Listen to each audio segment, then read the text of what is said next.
सुनाने से पहले मैं आपको एक इंटरेस्टिंग सा स्टैट बताना चाहता हूँ। हमारी कहानियां देखने वाले 80% लोग ऐसे हैं जो हमारी वीडियोस एंजॉय तो करते हैं, लेकिन उन्होंने हमारा चैनल अभी तक सब्सक्राइब नहीं किया है। अगर आप उन 80% लोगों में से हैं तो बस आपको एक छोटा सा काम करना है। इस वीडियो के नीचे आपको एक सब्सक्राइब बटन दिख रहा होगा, बस उस सब्सक्राइब बटन को दबाना है। बस इतना सा काम करना है आपको, और लगे हाथों बेल आइकन भी प्रेस कर देना ताकि हमारी लेटेस्ट वीडियो आते ही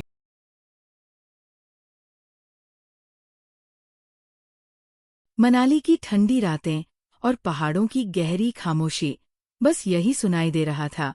एक छोटा सा गांव था जहां के लोग एक पुराने पुल से डरते थे। उसे भूतिया पुल कहा जाता था। उस पुल के बारे में कई डरावनी कहानियां सुनने को मिलती थी, लेकिन कोई भी उस पुल के पास जाने की हिम्मत नहीं करता था। कहते हैं वहां रात को एक अजीब सी खामोशी छा जाती थी। कोई पक्षी, कोई जानवर नहीं दिखाई देता। सब कुछ जैसे रुक जाता, और वो जो भी वहां जाता वह कभी वापस नहीं आता। लेकिन एक रात 4 दोस्तों का ग्रुप, अमित, रीमा, आदित्य और पूजा, मनाली घूमने आया था। उनके लिए ये सिर्फ एक रोमांचक एडवेंचर था। पुल के बारे में जितनी कहानियां सुनी, उन्होंने हंसी में उड़ाया। ये सब बकवास है, अमित ने कहा। किसी ने कह दिया और हम डर गए। रात के करीब 11 बजे थे। चांद की हल्की रोशनी और हवा में घना अंधेरा था। वे चारों होटल से बाहर निकले और पुल की ओर बढ़े। जैसे जैसे वे पुल के पास पहुंचे, एक अजीब सी खामोशी ने उन्हें घेर लिया। उनके कदमों की आवाज भी गुम हो गई। रीमा ने थोड़ी घबराहट के साथ कहा, क्या ये पुल थोड़ा अजीब नहीं लगता? अमित हंसते हुए बोला, तुम डर गई हो क्या? लेकिन किसी को समझ नहीं आया कि वो अचानक सी महसूस होने वाली ठंडक क्यों थी, और वह शांति क्यों थी। रीमा और पूजा के चेहरे पर डर साफ दिखाई दे रहा था। आदित्य ने पलटकर देखा और उसकी आंखें फैल गईं। पुल के नीचे से एक हल्की सी आवाज आ रही थी। ये आवाज किसी इंसान की नहीं थी। वो आवाज जैसे किसी ने खांसा हो, पर इतनी धीमी और गहरी कि दिल को दहला दे। सब एक दूसरे को देख रहे थे, जैसे उनका दिल बुरी तरह से धड़कने लगा था। हम वापस चलें? पूजा ने डरते हुए पूछा। लेकिन अमित और आदित्य हंसते हुए आगे बढ़े। वे नहीं समझ पाए कि उन्हें डर क्यों लग रहा था। तभी अचानक एक तेज चीख सुनाई दी, बिल्कुल पास से। एक भयंकर, कटीली और दर्द से भरी चीख। वो आवाज इतनी तीव्र थी कि अमित के रोंगटे खड़े हो गए। रीमा की आंखें खुली की खुली रह गईं, और पूजा का चेहरा सफेद पड़ गया। तभी पुल की दूसरी ओर से एक धुंधली सी आकृति दिखी। वो बहुत बड़ी और काली थी, और धीरे धीरे उनकी ओर बढ़ रही थी। उसकी आंखें बिल्कुल लाल थीं, जैसे उनमें आग जल रही हो। सबकी धड़कन तेज हो गई।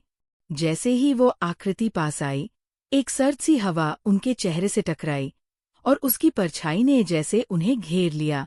उसके बाद वह कटीली चीख फिर से सुनाई दी, और आकृति ने अपना चेहरा दिखाया। वह एक मृत आत्मा थी, जिसकी त्वचा पूरी तरह से सड़ चुकी थी, और हड्डियां बाहर निकल आई थी। तुम लोग क्यों आए हो?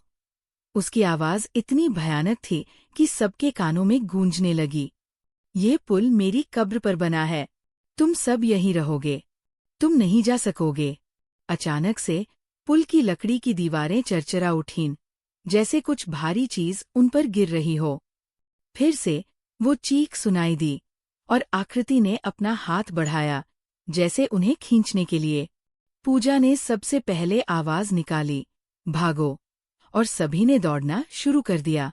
लेकिन वे जितना दौड़े, उतना ही पुल ने उन्हें अपने भीतर खींचा, जैसे कोई इनविजिबल ताकत उन्हें रोक रही हो। आखिरकार वे मुश्किल से पुल से बाहर निकले। सबका चेहरा डर और थकान से भरा हुआ था। अमित की सांसें भारी थीं, और उसके हाथ कांप रहे थे। वे होटल लौटे, लेकिन हर कदम पर उन्हें लगा कि कोई उनका पीछा कर रहा है। वे पलटकर देखे तो पुल के पास एक हल्की सी धुंध थी, कहीं से आती हुई, जैसे कोई उन्हें फिर से पुकार रहा हो। जब वे होटल में पहुंचे, तो उन्होंने होटल के मालिक से उस पुल के बारे में पूछा। उसने डरते हुए कहा, ये पुल एक पुरानी कहानी से जुड़ा है। कई साल पहले एक प्रेमी जोड़ा यहाँ एक दुर्घटना का शिकार हुआ था। उनका खून यहीं बहा था और तभी से उस आत्मा ने पुल को अपनी कब्र बना लिया।